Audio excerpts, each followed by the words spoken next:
ಜಗತ್ತಿನಾದ್ಯಂತ ದೊಡ್ಡ ದೊಡ್ಡ ಜನರೆಲ್ಲ ಒಂದ್ ಮಾತು ಹೇಳ್ತಾರೆ ನೋಡಿ, ಖುಷಿ ಸಂಭ್ರಮದ ದಿನಗಳಂದು ಖುಷಿ ಪಡೋದು ಸರಿ, ಪಾರ್ಟಿ ಮಾಡೋದು ಸರಿನೇ, ಆದ್ರೆ ಕೆಲಸ ಮಾಡದೆ ರಜಾ ಎಂಜಾಯ್ ಮಾಡೋ ಬದಲು ಆ ಸಂತಸದಿಂದ ಸ್ಫೂರ್ತಿ ತಕೊಂಡು ಫುಲ್ ಡೇ ಕೆಲಸ ಮಾಡಬೇಕು ಅಂತ ಹೇಳ್ತಾರಪ್ಪ. ಇದೇ ಮನಸ್ಥಿತಿಯನ್ನ ಚಾಲೆಂಜಿಂಗ್ ಸ್ಟಾರ್ ದರ್ಶನ್ ರವರು ಹೊಂದಿದ್ದಾರೆ ಅನ್ಸುತ್ತೆ. ಚಾಲೆಂಜಿಂಗ್ ಸ್ಟಾರ್ ದರ್ಶನ್ ತೂಗುದೀಪ್ ರವರು ತಮ್ಮ ಮೊದಲ ಫಿಲ್ಮ್ ಮೆಜೆಸ್ಟಿಕ್ ನ ಟೈಮ್ ಇಂದಲೂ ಒಂದು ರೂಲ್ ಇಟ್ಕೊಂಡಿದಾರಂತೆ.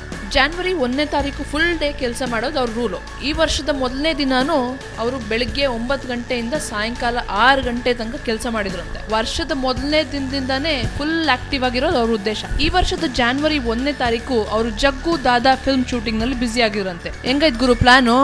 ಎಲ್ರು ಹಿಂಗೆ ಯೋಚನೆ ಮಾಡಿದ್ರೆ ಒಳ್ಳೇದಲ್ವಾ? ಏನನ್ಸುತ್ತೆ ನಿಮ್ಗೆ? ನಿಮ್ಮ ಅನಿಸಿಕೆಗಳನ್ನ ನಮಗ್ ತಿಳಿಸಿ. ಹಂಗೆ ಸ್ಯಾಂಡ್ವುಡ್ ಸೆಂಟ್ರಲ್ಗೆ ಸಬ್ಸ್ಕ್ರೈಬ್ ಮಾಡೋದಕ್ಕೆ ಮರಿಬೇಡ್ರಿ.